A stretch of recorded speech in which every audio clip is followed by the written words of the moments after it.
जय हिंद to all the dear students and respected parents. मैं अनुज चौधरी एक बार फिर से आप सभी का स्वागत करता हूं ड्रीमर्स एकेडमी के ऑनलाइन पोर्टल पर। आज का सेशन हमारा बहुत इंपॉर्टेंट रहने वाला है, खासकर उन बच्चों के लिए जो राउंड वन में कुछ ही मार्जिन से फेल होने वाले हैं। कहने का मेरा मतलब यह है कि फॉर एग्जांपल किसी स्कूल की कट ऑफ लगी थी 10 नंबर और आपके मार्क्स हैं 7, 8 या 9 मार्क्स, तो आपको राउंड टू में जाने से पहले सबसे पहला काम क्या करना है, क्योंकि राउंड वन का रिजल्ट आने में बीच में अब सिर्फ 3 दिन बाकी है, टाइम ज्यादा नहीं है। ठीक है, अब सिर्फ 3 दिन बाकी है, टाइम ज्यादा नहीं है। आज दो तरीके के बच्चों की बात करेंगे। सबसे पहले वो बच्चे होंगे जो राउंड वन में कुछ ही मार्जिन से फेल होंगे। मेरा मेन टारगेट ये है कि जो बच्चे राउंड वन में कुछ मार्जिन से फेल हो, उनका जो एडमिशन है वो सेकंड या थर्ड राउंड में होना चाहिए। किसी भी तरीके की गलती से वो कोई भी ऐसा स्कूल चूज ना करें जिनसे उनका मार्जिन से रहने के बावजूद भी राउंड टू या राउंड थ्री में एडमिशन ना हो। वो गलती हमें करनी ही नहीं है। राउंड वन में हमारा सबसे मेन काम था सीट मैट्रिक्स को चेक करना, लेकिन राउंड टू में सीट मैट्रिक्स से भी ज्यादा एक बड़ा काम यह है, वो हम आज यहां जानेंगे। और दूसरे नंबर पर उन बच्चों के बारे में बात करेंगे जो एक बहुत बड़े गैप से फेल होने वाले हैं। ठीक है, क्योंकि देखिए सीट थोड़ी सी है, बच्चे बहुत ज्यादा हैं, तो जाहिर सी बात है कि यार फेल होने हैं। ठीक है, लेकिन मैं बार बार कहता हूं कि ना बच्चे आप प्रेशराइज करें बच्चों को ज्यादा, ना बच्चे खुद ज्यादा प्रेशराइज हो। आपकी जो स्कूलिंग की पढ़ाई चल रही है उसको आप कंटिन्यू रखिए, क्योंकि आप 7 या 8 राउंड तक का इंतजार नहीं कर सकते। एक राउंड में अगर 20 दिन का भी टाइम लग रहा है तो 8 में देख रहे हो आप 4 से 5 महीने आप बच्चे की कैसे पढ़ाई खराब कर सकते हो। आपको उसकी पढ़ाई आप कंटिन्यू रखिए। ठीक है, अब राउंड वन में आपको क्या करना है कि राउंड वन में जो भी बच्चे, देखो आपको कोई मतलब नहीं है कितने बच्चे पास हो रहे हैं। राउंड वन के जो बच्चे पास हो रहे हैं उनके लिए, सबके लिए बढ़िया बात है। ठीक है, उनको पास होने दीजिए। राउंड वन में जो बच्चे कुछ ही मार्जिन से फेल होंगे उनका सबसे पहला काम क्या होगा, आपको गूगल पे जाना है, AISSAC की वेबसाइट पे जाना है। वहां पर आपको एक ऑप्शन मिलेगा स्कूल इंफॉर्मेशन का। जब स्कूल इंफॉर्मेशन वाले ऑप्शन पे आप टाइप करेंगे तो वहां आपको ऑप्शन मिलेगा सैनिक स्कूल कट ऑफ का। अब आपको क्या करना है, आपको यह करना है, सबसे पहला काम क्या करना है, जैसे ही रिजल्ट आएगा आपको एक नोटबुक लेनी है। उस नोटबुक में आपको जितने भी 33 गवर्नमेंट अप्रूव्ड सैनिक स्कूल हैं उन सबके आपको नाम लिख लेने हैं। ठीक है, उन सबके आपको नाम लिख लेने हैं। अब यहां पे उसके साथ में जितने भी सैनिक स्कूल हैं सभी के नाम लिखने हैं और उनके बाद में आपको कट ऑफ लिखनी है कि भैया घोड़ाखाल की जो कट ऑफ थी, फॉर एग्जांपल बता रहा हूं मैं, ठीक है, फॉर एग्जांपल बता रहा हूं, घोड़ाखाल की कट ऑफ थी वो मान लीजिए गई 100 नंबर। ऐसा नहीं है 100 नंबर जाएगी, मैंने सिर्फ एक उदाहरण के लिए लिया है। ठीक है, उसके बाद में कपूरथला था, उसकी कट ऑफ हुई थी 90 मार्क्स। उसके बाद में नालंदा आया, उसकी कट ऑफ थी 98। उसके बाद में आपका कोई भी कुंजपुरा आया, उसकी कट ऑफ थी आपकी 75। उसके बाद में आपने एक और तिलैया सैनिक स्कूल ले लिया जिसकी कट ऑफ थी 68। जैसे ऐसे ही आपने बहुत सारे सैनिक स्कूल ले लिए। ठीक है, आपने उसके साथ साथ में बहुत सारे सैनिक स्कूल ले लिए। 33 सैनिक स्कूल का आपने नाम लिखा और उसके आगे उनकी कट ऑफ लिख ली।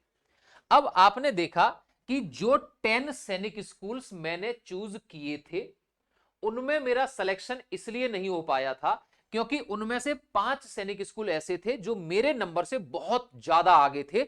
लेकिन मैंने देखा कि मेरे मार्क्स, फॉर एग्जांपल मैंने बोला कि यार जो मेरे मार्क्स है ना, मेरे मार्क्स यहां पे आए थे 63 मेरे मार्क्स थे। ठीक है, लेकिन मेरा राउंड वन में किसी भी स्कूल में एडमिशन नहीं हो पाया क्योंकि मेरे मार्क्स 63 थे और जो 10 सैनिक स्कूल मैंने चूज किए थे उन सभी की कट ऑफ 63 से ज्यादा थी।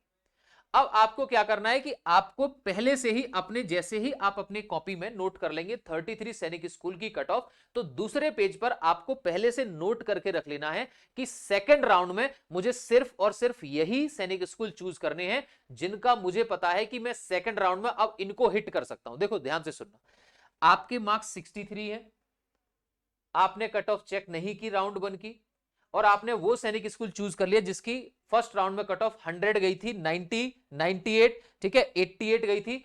उनकी कट ऑफ सेकंड राउंड में भी 63 के आसपास नहीं आएगी। यानी कि अगर आप ये काम नहीं करोगे तो आपका सिलेक्शन सेकंड या थर्ड राउंड में भी नहीं होगा। आपको क्या करना है, आपके नंबर 63 थे और राउंड वन की ये जो कट ऑफ है आपको पहले से 10 सैनिक स्कूल वो चूज करने हैं, क्योंकि भैया जिसकी कट ऑफ फर्स्ट राउंड में 65 गई है जाहिर सी बात है उसकी कट ऑफ सेकंड राउंड में नीचे आएगी। जिसकी कट ऑफ फर्स्ट राउंड में 75 गई है या 78 गई है, जाहिर सी बात है कि उनकी जो कट ऑफ है वो सेकंड और थर्ड राउंड में नीचे आएगी। यानी कि मैं इन सैनिक स्कूल को सेकंड या थर्ड राउंड में हिट नहीं कर सकता। सेकंड या थर्ड राउंड में आपने ये सैनिक स्कूल चूज करे तो आपको सेकंड राउंड में भी कुछ नहीं मिलेगा, आप सेकंड राउंड में भी फेल हो जाएंगे। आपको पहले से वही सैनिक स्कूल चूज करने हैं कट ऑफ को चेक करके, जिनकी कट ऑफ आपके मार्क्स के नजदीक होगी। बहुत इंपॉर्टेंट बात है। और ऐसा नहीं है कि यार चलो छोड़ो सर क्या करना, कर दे रहे 10 सैनिक स्कूल चूज कर दे रहे, अरे सेकंड राउंड में नहीं आएगी तो फिफ्थ राउंड में आ जाएगी। 8 राउंड होने हैं सैनिक स्कूल की काउंसलिंग के, अच्छी बात है, लेकिन जाहिर सी बात यह भी बिल्कुल ठीक है कि जिस सैनिक स्कूल की सीट अगर थर्ड राउंड में ही फिल हो गई उसका फिर फोर्थ या फिफ्थ राउंड होगा ही नहीं।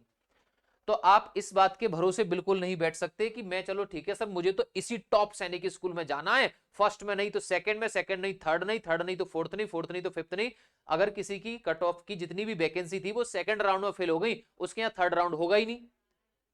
तो ये चीज आपके लिए बहुत इंपॉर्टेंट है। आप सारे के सारे सैनिक स्कूल की 33 सैनिक स्कूल की कट ऑफ चूज करिए। आप देखिए कि मेरे मार्क्स कितने हैं, मेरे मार्क्स इतने आए थे, तो सेकंड राउंड में मैं सिर्फ वही 10 स्कूल चूज करूंगा जो मेरे जितने ओरिजिनल मार्क्स हैं उनके पास आए होंगे। मैं क्यों उन सैनिक स्कूल को चूज करूं जिनके मार्क्स से, जिनकी कट ऑफ से और मेरे मार्क्स का गैप 50 या 100 नंबर है, आएगी नहीं 50 या 100 नंबर नीचे। तो मैं क्या करूंगा, मैं तो इनको पहले से ही कट कर दूंगा। मैं कहा भैया सेकंड राउंड में इनको फिल ही नहीं करना है, इनको चूज ही नहीं करना है। वो बोलेगा क्यों चूज नहीं करना है, क्योंकि मुझे पता है ना मेरा एडमिशन हो ही नहीं सकता 100 वाले में। सेकंड राउंड में उसकी कट ऑफ इतनी थोड़ी नीचे आएगी, सेकंड राउंड में 5-10 नंबर नीचे आ जाएगी, बस इतना होगा। तो मैं वही सैनिक स्कूल चूज करूंगा जिसमें मेरे मार्क्स में गैप जो होगा वो 5, 10, 15 या 20 मार्क्स का होगा। ठीक है, फर्स्ट राउंड में और थर्ड फोर्थ राउंड तक जो कट ऑफ लगेगी वो 15 से 20 नंबर नीचे आ जाएगी। तो ये वो उन बच्चों के लिए था जो बेचारे फर्स्ट राउंड में कुछ ही मार्जिन से फेल होने वाले हैं। अब दूसरी बात कर लेते हैं उन बच्चों की जिनके फर्स्ट राउंड की कट ऑफ में और जिनके ओरिजिनल मार्क्स में एक नंबर का बहुत बड़ा गैप होने वाला है, और वो सिर्फ इस उम्मीद में बैठे हुए हैं कि चलो छोड़ो फर्स्ट राउंड में नहीं हुआ, फर्स्ट राउंड है आपका लगभग 20 दिन का, सेकंड राउंड में देख लेंगे या थर्ड राउंड में देख लेंगे या फोर्थ राउंड में देख लेंगे या फिफ्थ राउंड में देख लेंगे या सिक्स्थ में देख लेंगे या सेवंथ में देख लेंगे या एट्थ में देख लेंगे। और उसने क्या किया, पेरेंट्स ने इस उम्मीद में अपने बच्चे को स्कूल में भी नहीं भेजा कि यार कोई बात नहीं, हम तो वेट कर रहे हैं किस चीज का, हम तो काउंसलिंग का वेट कर रहे हैं, काउंसलिंग का वेट करेंगे उसके बाद देखेंगे। हमें तो 10 गवर्नमेंट अप्रूव्ड सैनिक स्कूल में चुनने हैं और 33 में से गवर्नमेंट अप्रूव्ड सैनिक स्कूल हमें कोई भी मिल जाए, हम इसका इंतजार करेंगे। और उन्होंने इस वजह से अपने बच्चे को स्कूल में भेजा ही नहीं कि हम सैनिक स्कूल काउंसलिंग का वेट करेंगे, आखिर तक वेट करेंगे, ठीक है, आखिरी सांस तक वेट करेंगे जब तक कि एडमिशन नहीं होता। अब उसमें एक बहुत बड़ा गेम क्या है वो जरा सुनिए ध्यान से। आपके बच्चे के मार्क्स अगर फर्स्ट राउंड की कट ऑफ से बहुत ज्यादा गैप है, बहुत ज्यादा कम है, आप अपने बच्चे को स्कूल भेजिए। ये 20 दिन का है, ये 20 दिन का, ये 20 डेज 20 डेज 20 डेज 20 डेज, लगभग 4 से 5 महीने आप अपने बच्चे को इंतजार नहीं करा सकते, घर में बिठा के आप उसकी पढ़ाई नहीं रोक सकते। अगर क्लास 6 में, क्लास 6 के लिए आपके बच्चे की जो डेट ऑफ बर्थ है वो 1 अप्रैल 2013 के बाद की, और 9th के लिए डेट ऑफ बर्थ 1 अप्रैल 2010 के बाद की है, तो उसके बाद 2024 दिसंबर में जो एग्जाम आने वाला है आरएमएस का और सैनिक स्कूल का, उन दोनों के चांसेस हैं, उनकी आप अपने बच्चे की भी तैयारी शुरू करा दीजिए अभी से। अभी अगर कोई बढ़िया सैनिक स्कूल नहीं मिला तो आगे हो सकता है आरएमएस उसको मिल जाए, राष्ट्रीय मिलिट्री स्कूल। उसके लिए अगर आपको तैयारी करनी है आप हमसे ऑफलाइन भी जुड़ सकते हैं, ऑनलाइन भी जुड़ सकते हैं। ऑनलाइन भी daily live plus recorded classes continue है आपकी। जिनका फर्स्ट राउंड की कट ऑफ और जिनके मार्क्स में बहुत बड़ा गैप है, आप अपने बच्चे को 4 महीने घर में नहीं बिठा सकते, वो तो बिल्कुल जीरो हो जाएगा जब ना स्कूल जाएगा, ना ट्यूशन जाएगा, ना कुछ पढ़ाई करेगा। उसके बाद आप देखते हैं, अब सर चलो ठीक है 4 महीने वेट करा दिया, क्या उसके बाद गारंटी है कि क्या किसी एक गवर्नमेंट से अप्रूव्ड सैनिक स्कूल में एडमिशन होगा? 0%। क्यों? आप इंतजार कर रहे हैं कि सर पहले राउंड की जो कट ऑफ थी उसमें और मेरे बच्चे के मार्क्स में 50 नंबर का गैप है। मान लीजिए एक राउंड में मेरिट आती है 10 नंबर कम, तो सेकंड में 20 नंबर हो जाएगी, थर्ड में 30 और फिफ्थ राउंड तक आते आते वो 50 नंबर कम हो जाएगी। तो इसके हिसाब से तो मेरा एडमिशन हो जाएगा, हो जाएगा। लेकिन अगर किसी स्कूल में फर्स्ट राउंड हुआ, सेकंड राउंड हुआ और जिसमें वैकेंसी थी वो सारी की सारी वैकेंसी तीसरे राउंड में ही फिल हो गई, फिर काहे का फोर्थ राउंड और फिफ्थ राउंड। आप जिस स्कूल को देख के चल रहे थे कि इस स्कूल में मेरा एडमिशन हो जाए, उस राउंड की जो सारी की सारी, उस स्कूल की सारी वैकेंसी अगर सेकंड या थर्ड राउंड में ही फिल हो जाती है, फिर काहे का फोर्थ और फिफ्थ राउंड? आप तो उस स्कूल को चूज ही नहीं कर सकते। जैसे जैसे स्कूल की वैकेंसी फिल होती चली जाएंगी, वो ऑल इंडिया काउंसलिंग की वेबसाइट से उनका नाम हटता चला जाएगा, आप उसको फिल ही नहीं कर सकते। और जब फिल नहीं कर सकते तो आप यहां पे, अरे यार हमने तो अपने बच्चे को 3 महीने इस उम्मीद में बिठाए रखा था कि इसका तो फिफ्थ राउंड या सिक्स्थ राउंड तक हो जाएगा, ये तो हमारे साथ बड़ा धोखा हो गया, क्योंकि सारे जो स्कूल्स थे, हमने जो स्कूल चूज किए थे उसकी वैकेंसी थर्ड राउंड में ही हो गई। अब बताओ उसमें फोर्थ और फिफ्थ राउंड हो ही नहीं रहा है, अब हमारा बच्चा क्या करे? ना ये घर का रहा ना घाट का रहा। तो अपने बच्चे को, अगर आपके मार्क्स बहुत कम है, देखिए सैनिक स्कूल है, आरएमएस है या आरआईएमसी है, मैं आपको बताता हूं, एक छोटा सा उदाहरण देता हूं कि आरआईएमसी और आरएमएस और सैनिक स्कूल, इनका मेन उद्देश्य होता क्या है? मैं इसके, जैसे मिनिस्ट्री ऑफ डिफेंस ने जो डेटा रिलीज किया था कि इनसे जो सारे के सारे बच्चे हैं ना, वो कहां जाते हैं सर? वो एनडीए में जाते हैं, ठीक है, national defence academy. Clear? RIMC क्या करता है, जो कि पूरे भारत में एक ही है, आरआईएमसी में अगर किसी बच्चे का सिलेक्शन हो जाता है तो उसको एनडीए में जाना बहुत सरल हो जाता है, क्योंकि उसका सिलेक्शन रेट सबसे हाई है। आरआईएमसी से एनडीए जाना है तो उसको बहुत छोटा सा डिस्टेंस तय करना है, उसको बहुत छोटी सी मेहनत करनी है। वहीं आरएमएस पूरे भारत में 5 है, 2 राजस्थान में है, 2 कर्नाटक में है, एक आपका चयन हो गया, ठीक है। और अगर आरएमएस से एनडीए जाता है तो आरएमएस से एनडीए जाने का रास्ता ये होता है, हालांकि आरएमएस का भी एनडीए में जो सिलेक्शन रेशियो है वो बहुत अच्छा है, बहुत बढ़िया है, अराउंड 80% है उनका सिलेक्शन, 80 to 80% आरएमएस से एनडीए जाने का। वहीं पर सैनिक स्कूल से एनडीए जाने का जो सफर है वो इतना है कि सैनिक स्कूल से एनडीए जाएगा तो उसको इतनी मेहनत करनी पड़ती है। ये डिफरेंस है आरआईएमसी, आरएमएस और सैनिक स्कूल से एनडीए में जाने का।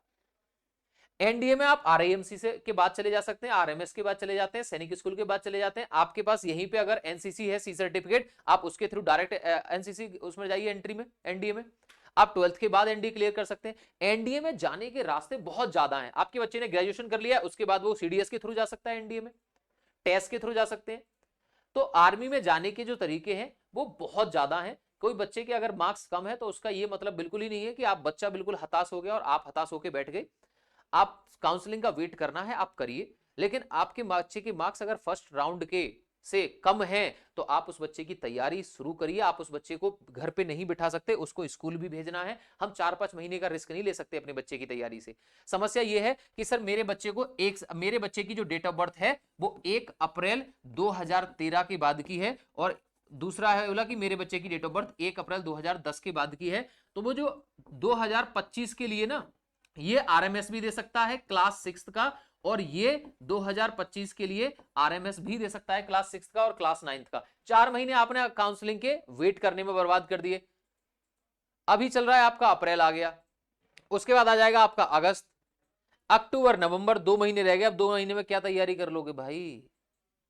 4 महीने अभी हो गए, चौथा महीना चल रहा है अप्रैल, 3-4 महीने आपने काउंसलिंग के वेट में निकाल दिए। अब आ गया 8वां महीना, दिसंबर में आपका एडमिशन दिसंबर में आपका हो जाएगा पेपर जो आरएमएस का है। कितने महीने मिलेंगे आपको? हार्डली 2-3 महीने, 3 महीने ज्यादा से ज्यादा, एक जो बढ़िया पूरा टारगेट है 100 दिन मिल जाएंगे 100 दिन में। और एक बच्चा वो है जो 1 साल से तैयारी कर रहा है, एक बच्चा जो है जो 90 डेज में लगा है, वो भी वो घर पे 4 महीने से बैठा हुआ है, वो घर पे उसकी पढ़ाई बिल्कुल जीरो हो चुकी है। अब उम्मीद कर रहे हैं, बच्चे पे दोबारा से प्रेशराइज कर दिया कि तेरे को अगली साल वाला आरएमएस निकालना है। कैसे निकालेगा वो? तो हम बच्चे पे जबरदस्ती का प्रेशर डाल रहे हैं ना। तो आप अपने बच्चे की प्रिपरेशन तैयार रखिए, अपनी कंटिन्यू रखिए। सैनिक स्कूल में हो जाता है, अच्छी बात है। नहीं तो आप अगर कि सर अगर सैनिक स्कूल में हो जाता है, अच्छी बात है, तो हम अगले साल की तैयारी क्यों करें? आप आरएमएस की तैयारी करिए उसको, ठीक है। 5 ही है पूरे भारत में। और आपको ये बात कहीं ना कहीं पता है कि सर अगर फर्स्ट राउंड की कट ऑफ में हमारे बच्चे के मार्क्स में एक बहुत बड़ा गैप है तो एडमिशन पॉसिबल नहीं है। और 4-5 महीने हम बच्चे को अगर घर पे बिठा भी लें काउंसलिंग के वेट में, तो इसकी कोई गारंटी नहीं है कि लास्ट में एडमिशन हो जाए, क्योंकि वैकेंसी फिल हो गई तो वहां पर कोई काउंसलिंग नहीं होने वाली, फिर कोई राउंड नहीं होने वाला, फिर कोई सीट नहीं होने वाली। आप तैयारी के लिए बहुत ही अफोर्डेबल प्राइसेस में एकलव्य 2.0 बैच लॉन्च हो रहा है, ठीक है। आप उससे जुड़ सकते हैं, हमसे ऑनलाइन भी जुड़ सकते हैं, ऑफलाइन भी जुड़ सकते हैं। सारी की सारी जो क्लासेस हैं वो इवनिंग में 3 बजे से लेकर 6 बजे तक लाइव भी चलती हैं और रिकॉर्डेड भी क्लासेस रहती हैं, ठीक है। कंप्लीट स्टडी मटेरियल आपको मिलता है। तो वो उसके लिए आप अपने बच्चे को 2025 जो अगला आ रहा है उसके लिए प्रिपेयर करिए। अपने बच्चे को घर पे खाली ना बिठाएं, बाकी आप स्कूल को भेजें तो अपने बच्चे को स्कूल भी भेजिए। जिनके मार्क्स कुछ मार्जिन से कम है वो बिल्कुल वेट कर सकते हैं, लेकिन जो बहुत बड़ा गैप है, आप वेट के भरोसे ऐसा ना हो कि जो आने वाला साल है वो भी बर्बाद हो जाए। ठीक है, तो ये आज का सेशन यहीं पे स्टॉप करते हैं। जय हिंद, थैंक यू, टेक केयर।